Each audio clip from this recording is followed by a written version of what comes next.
Whether you're a new project manager or you have years of experience, starting a new job as a project manager can feel like jumping onto a moving train.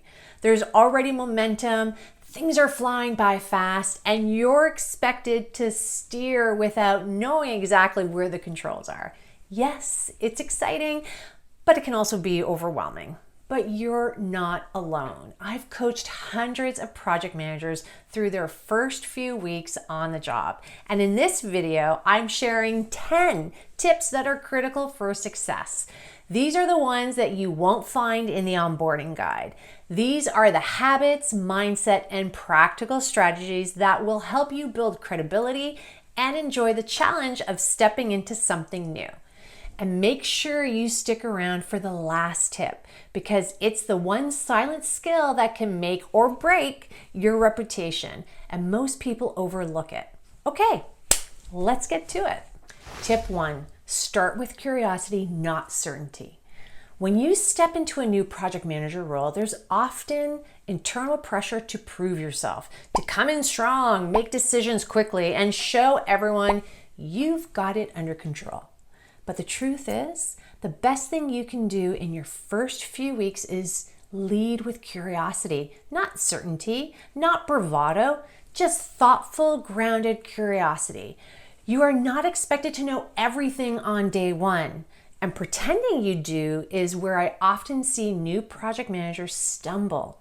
Instead, your focus should be on learning the landscape, how this company runs projects, how decisions get made, what's really important to the team and to leadership. That means asking smart questions like, can you walk me through how this team typically delivers a project? What are some things you wish previous project managers had done differently? What's one thing I should know about working with this group? Start building a mental map of people, politics, and pressure points. Write down any acronyms you don't know. Write down the systems you need to get access to. Don't feel embarrassed to ask the basics, because odds are someone else on the team has the same question and they're afraid to ask it too. Early in my career, I often jumped into leadership roles by default as what I call an accidental project manager. I didn't always know the terminology or the tools, but what helped me gain traction quickly was asking good questions, learning fast, and staying humble. That's what helped me build my credibility. And here's the thing, people want to help someone who's genuinely trying to understand. Curiosity builds connections and it opens doors. And in those first few weeks, it lays the foundation for trust, which is the most valuable asset you can bring to a new team. So ditch the pressure to have all the answers and replace it with curiosity. It's not a sign of weakness.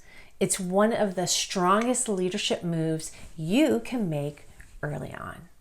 If you're serious about leveling up your project management skills, that is exactly what I do. And I put together a free guide with the 6 project management basics that will help ensure project success. I'll put a link in the description box below. Tip 2, build your network before you build your plan. In your first few weeks, one of the most powerful things you can do is start mapping out the stakeholder landscape. You want to figure out things like who influences what, who owns which systems, who's quietly shaping the outcome of this project without ever being in the room. You don't need to know the entire business model on day one, but you do need to know who the people are. So set up short intro calls or coffee chats, and you want to do that with your immediate team, cross-functional peers, external stakeholders who impact your timelines or resourcing, and of course, sponsors and key senior executives. And in those meetings, ask these types of questions.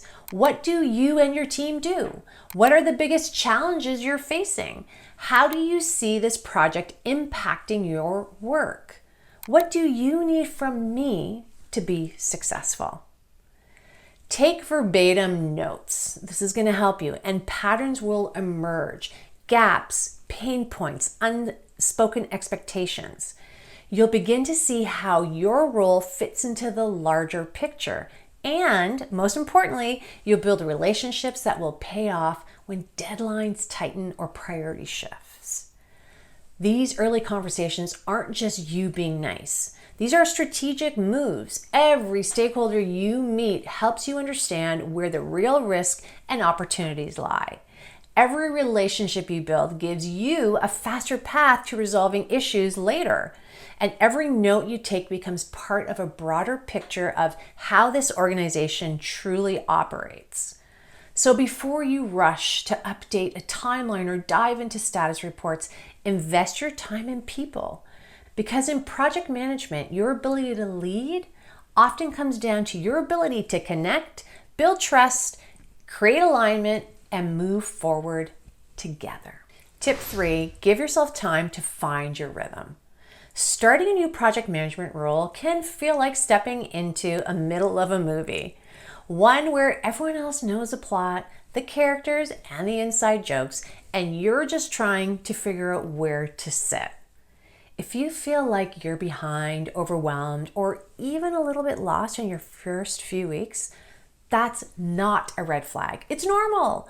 Every project manager I've coached has gone through that moment where they question whether they're cut out for the job. You are not alone. The key is not to panic. The real learning happens as you go. No one expects you to master the full project, all the systems, and every stakeholder dynamic in your first 2 weeks. But what they will notice is how you show up. They're looking to see a few things. Are you present and prepared? Are you asking smart questions? Are you willing to take action even when things feel messy? Confidence isn't about knowing everything. It's about moving forward while you're still learning. You'll make mistakes. We all do. But if you stay engaged, keep listening, and keep showing up, things will click. Usually after a month or two. You'll find your footing, your voice, and your rhythm. So yes, expect to feel behind, but don't let it stop you. Give yourself time to find your rhythm. It will come. Tip 4, don't lose sight of the purpose. In the first few weeks of new project management role, it's easy to get swept up in the what. What's overdue, what tool the team uses, what is the status, but the most effective project managers always stay anchored in the why. Why does this project exist? Why now? And why does it matter? If you're unclear on the purpose behind the project, stop and ask. Ask your sponsor, ask your business lead, ask your client. The answer may not be perfect, but even partial clarity will help you make better decisions about priorities, trade-offs, and communication. Because here's what happens if you don't ask. You'll start driving deliverables without understanding what success actually looks like. Your team might end up solving the wrong problem or build something no one really needs.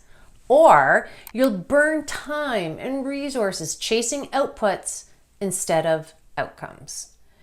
Your job isn't just to keep the project running.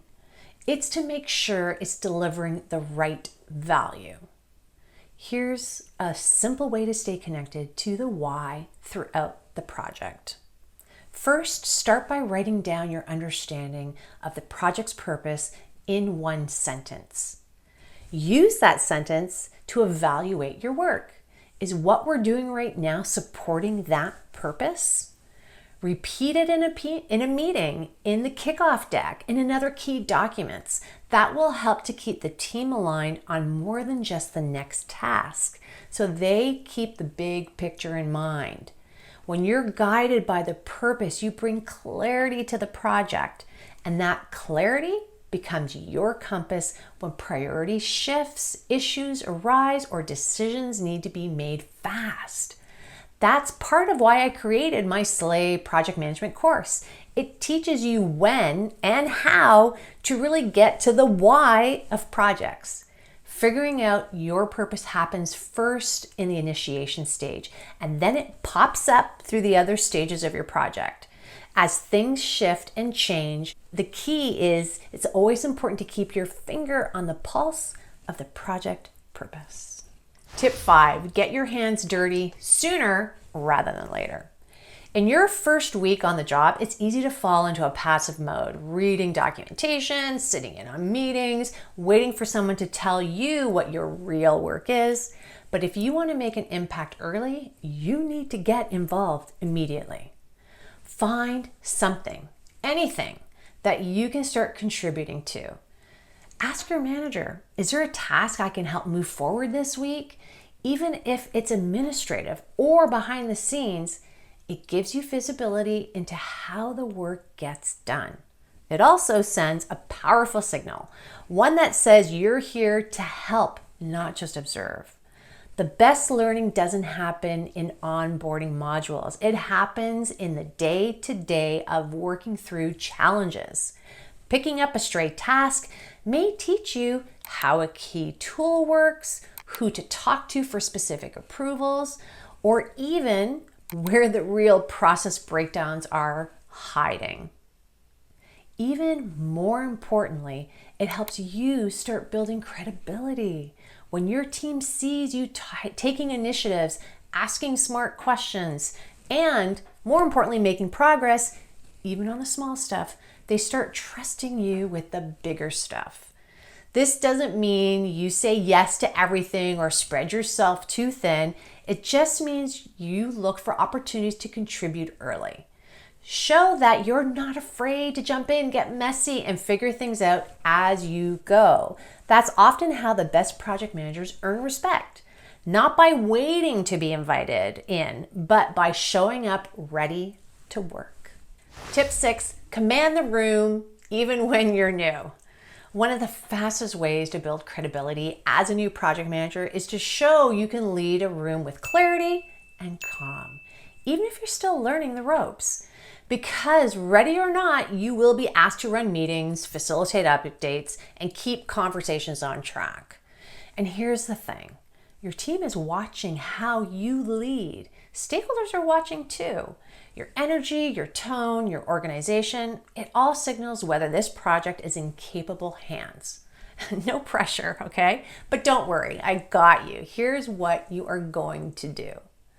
Leading the room doesn't mean having all the answers, but it does mean showing up prepared, focused, and in control of the flow. Here's how to start. Set the agenda, never walk into a meeting without one. Even if it's just 3 bullet points, it shows respect for people's time and sets the tone for the conversation. 2, you want to state the goal. By the end of this meeting, we want to confirm X and decide on Y. That's what keeps things moving forward. And you want to facilitate with presence, make space for the input, keep the decisions on track, and don't be afraid to redirect if the group starts to spiral. Your job is to protect the purpose of the meeting. In fact, at the start of the meeting, I like to ask each attendee for permission to time them out if things get too far off track.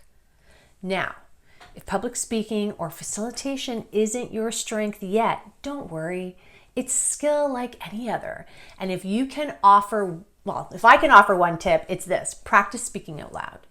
Even just 5 minutes a day makes a difference. Or take a live speaking course if you can.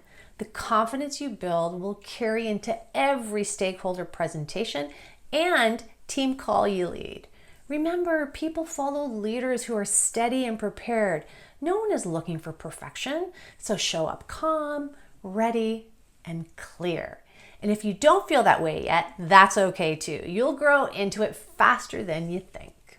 Tip 7, communicate like a pro.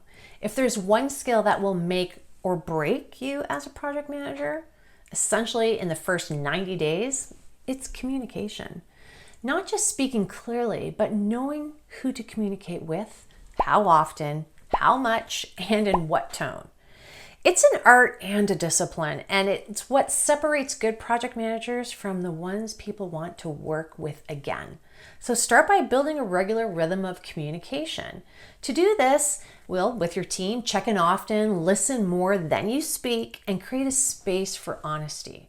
If they feel safe raising issues early, you'll avoid major problems later.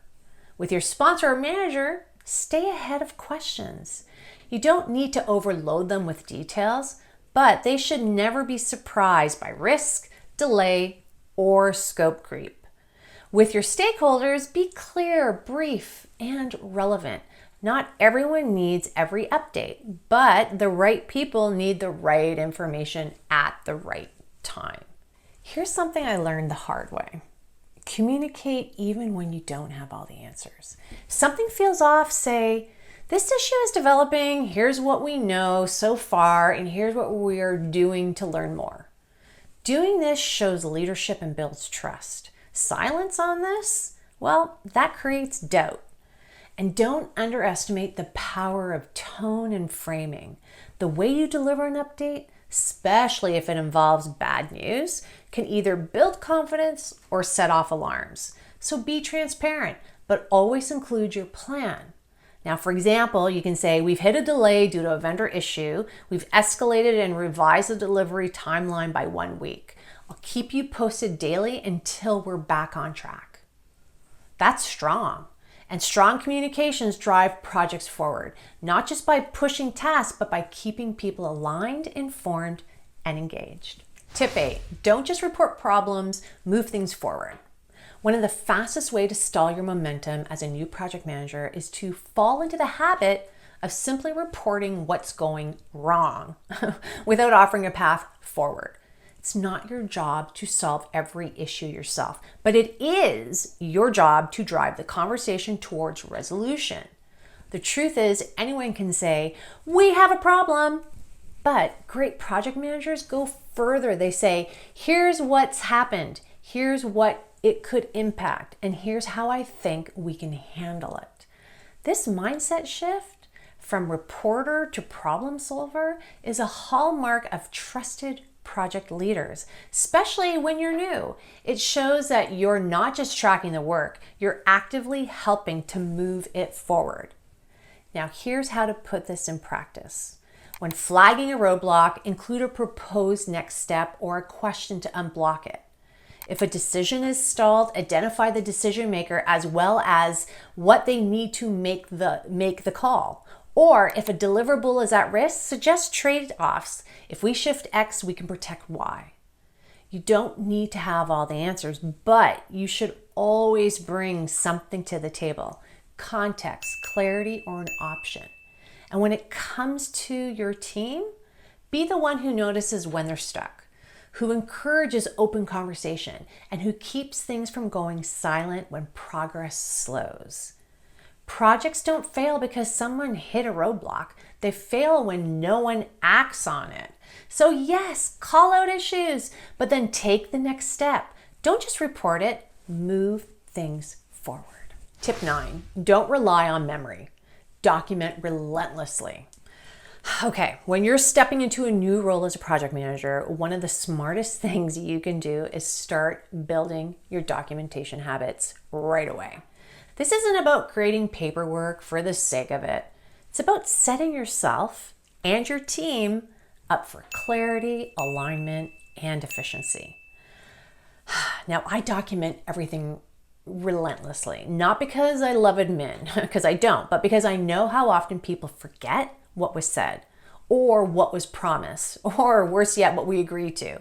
And when that happens, well, it slows down projects. It builds frustration, and then suddenly you're redoing work you've already done. Here are some key ways to make documentation work for you. Use document templates, okay? Don't reinvent the wheel. Use templates for your project charter, scope statement, your work breakdown action plan, project schedule, stakeholder logs, etc., etc., etc. Make use of templates for your project documentation, saves you time, keeps things consistent and actionable. As well, always prepare agendas for meetings. If you're leading a meeting, make sure an agenda is sent out in advance so everyone knows what will be covered. What would be covered? That way you're always walking into your meeting with a purpose. Use that agenda to document things in the meeting so you're walking out with clearly documented decisions, owners of the task, and more importantly, deadlines. And then I use OneNote, or you can use some kind of digital note-taking tool for yourself. As I said, I like OneNote to keep track of questions, acronyms, action items, risks, reoccurring issues, everything that I want to remember that doesn't have a project document home. And here's the important part. Documentation only works if people see it and sign off on it. So get approvals on key documents like your project charter, priority matrix, and scope statement. Don't just share them, confirm alignment. It removes ambiguity and gives you something to anchor conversations around later. Project managers, believe you me, we juggle a lot. So don't rely on memory. It's not built for complex, high-stake environments. Rely on systems, document early and often, and let the structure of your documentation support you as the project evolves. Tip 10, stay relentlessly organized. If there's one thing that will quietly make or break your credibility as a project manager, it's organization. I know it's not flashy and it doesn't get celebrated, but when it's missing, you feel it, and fast. As a new project manager, your world is going to fill up quickly. Meetings, decisions, follow-up, email, documentation, conversations you meant to revisit but forgot. And while tools can help, the real trick is building in the habits that will keep you on top of everything. So that means setting reminders for action items, sign-offs, and escalations. Keeping your project files and documentations clean, current, and easy to find.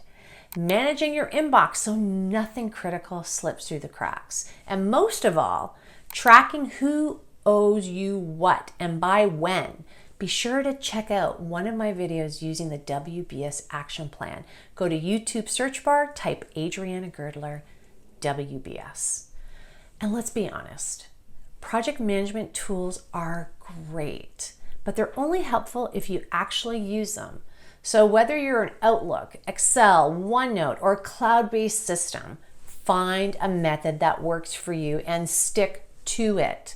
I've seen amazing project managers who run projects out of nothing more than a simple spreadsheet. And it worked because they were disciplined and consistent. And I've seen chaos emerge from the most sophisticated project management tools because no one actually kept them updated. That's why I built the Slay Project Management course to be as practical as possible. It's not just more theory. It's full of real tools that work. It includes easy to use, customizable templates for all your core documentations you need, like charters, scopes, plans, risk logs, and they're designed to work for any company, in any industry.